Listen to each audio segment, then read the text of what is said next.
and welcome back. If you're new to my channel, welcome aboard. I hope you decide to subscribe.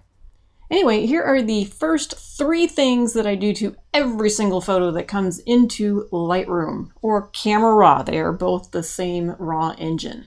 So the first thing that I do is I come down to lens corrections and I click on the profile and make sure that both of these are on. That alone, off and on, makes a difference.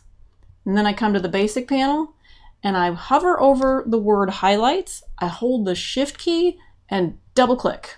And then I hold my cursor over the shadows. I hold the shift key and double click. Look at that change. This is what we came in with. 3 simple steps, massive improvement.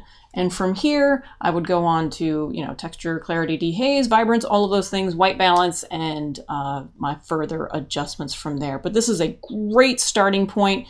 It makes sure that your highlights and your shadows are at their very best before you really get into the nitty-gritty of starting to work. And if you decide that you like these adjustments on every photo, just as I do, you can create a preset so that this is automatically done to all of your images upon importing into Lightroom.